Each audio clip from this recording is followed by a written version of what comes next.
Did you know that Warren Jeffs, the self-proclaimed prophet of the FLDS Church, orchestrated the marriages of dozens of underage girls, sometimes even forcing them to wed their own relatives? His word was law, and his followers believed he spoke directly for God.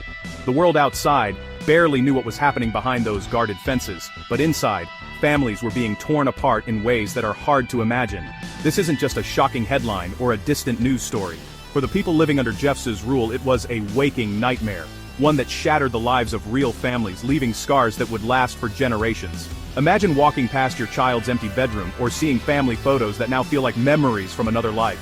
The pain was real, and the silence was deafening. Let me take you inside the story of one such family. Let's call them the Johnsons. Their experience is just one of many, but it reveals the heartbreak and impossible choices faced by those trapped in the FLDS world. For generations, the Johnsons lived in Short Creek, Utah, a remote town nestled against the mountains where nearly everyone belonged to the FLDS faith.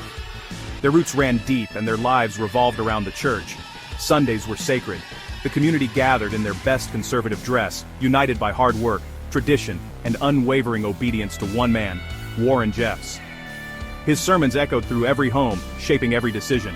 But when Jeffs rose to power, the atmosphere shifted. Fear crept in, and the rules became stricter. Suddenly, questioning Jeffs was the same as questioning God himself. Dissent was dangerous, and loyalty was demanded at any cost. He preached that absolute obedience was the only path to salvation. Families who hesitated risked losing everything.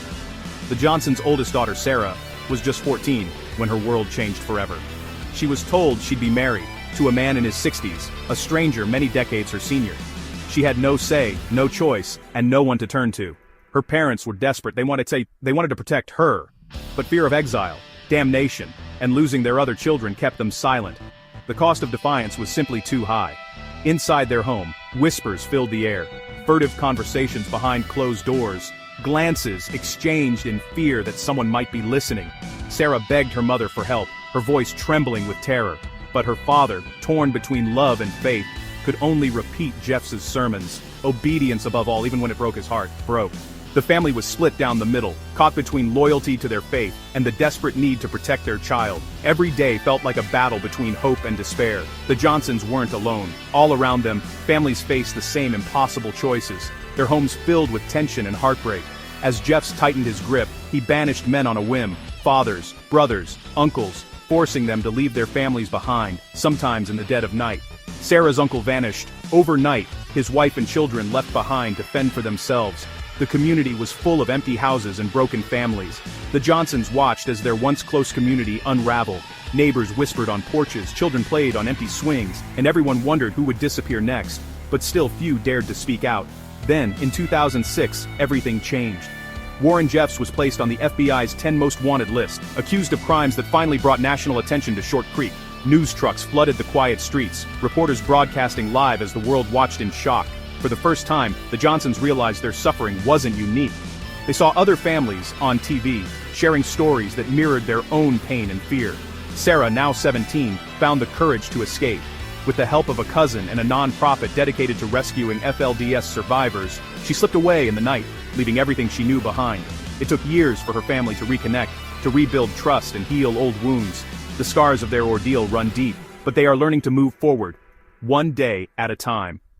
Warren Jeffs is now serving a life sentence for his crimes, but the FLDS Church hasn't disappeared. Its shadow still lingers in the lives of those who escaped and those who remain. Families are still divided. Survivors gather in support groups, sharing stories and trying to rebuild what was lost. Some chairs remain empty, reminders of loved ones still trapped or gone.